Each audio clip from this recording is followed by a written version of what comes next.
Vous vous souvenez de l'époque des grands gardiens de but? Les gardiens de but aux réputations en série entre autres. Grant Fuhr, Ed Belfour, Patrick Roy. Si on remonte un peu plus dans le temps, Ken Dryden, Bernard Parent. Bon, là, il y a Jacques Plante aussi dans les années 50. On peut remonter au début de l'histoire du hockey. Lorsque les séries se pointaient le nez, tout le monde faisait ses prédictions. On le fait encore, bien sûr.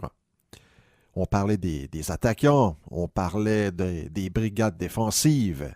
Et il y avait toujours le point qui revenait, là, le fameux point du gardien de but.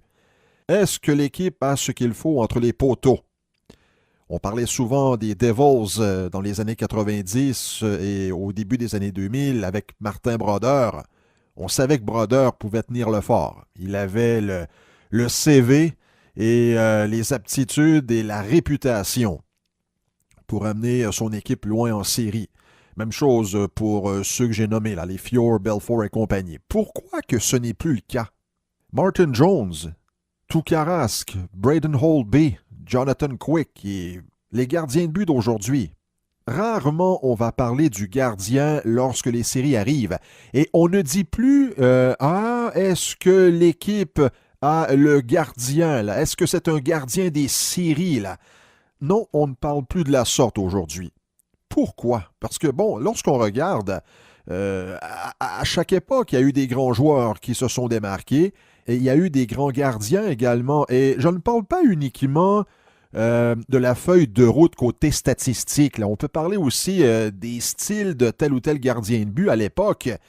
Par exemple, il y avait Pelle Lindbergh avec les Flyers, Mike Palmateer avec les Maple Leafs, Rogatien Vachon avec les Kings et par la suite, oui, les Bruins. Et on avait hâte de les voir à l'œuvre. En ce printemps 2019, est-ce qu'on s'est installé là devant son téléviseur pour contempler le jeu de Connor Hellebuyck?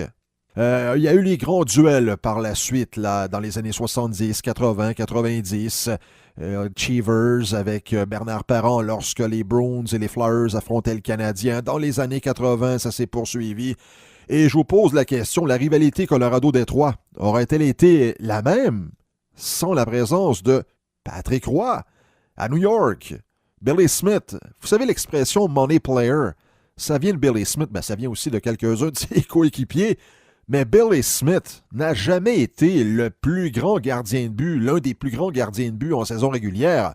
Mais dès que les séries arrivaient, on parlait, oui, de Mike Bossy, on parlait de Brian Trottier, on parlait de Denis Potvin et on parlait de Billy Smith.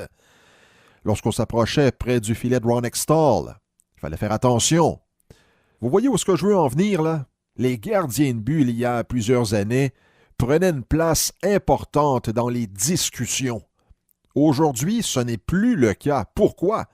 Bon, c'est sûr qu'avec les expansions, le talent a été dilué dans plusieurs équipes. Donc, les formations qui gagnent des Coupes Stanley à répétition, donc les gardiens de but qui se font un nom, c'est devenu pratiquement inexistant. Mis à part Marc-André Fleury qui a 3 Coupes Stanley, Corey Crawford qui en a 2, Jonathan Quick qui en a 2 également. Mais mis à part ces quelques gardiens de but, on ne parle plus des gardiens de but comme on le faisait il y a 25 ou 30 ans. Et l'exercice n'est pas de devenir nostalgique. Je veux simplement vous faire prendre conscience que ça a changé. Le hockey est devenu une affaire de mathématiques, là. Tout est calculé, on pèse le pour et le contre d'une stratégie, rien n'est laissé au hasard et dans cet univers-là, les gardiens devraient avoir une place de choix dans les conversations, mais ce n'est pas le cas. Les Blackhawks de Chicago ont gagné 3 Coupes Stanley au cours des 10 dernières années.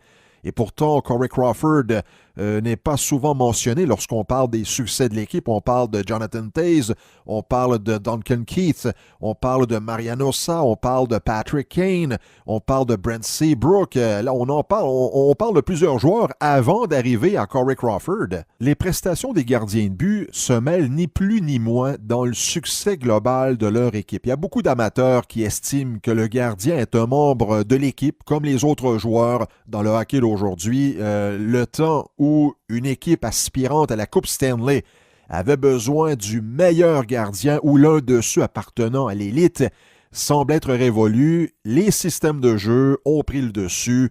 La feuille de route du gardien de but est devenue secondaire, alors ces grands gardiens de but aux réputations incroyables et surtout aux personnalités vraiment particulières et qui aidaient leur équipe à aller loin en série, eh bien ça ne semblait être qu'un souvenir.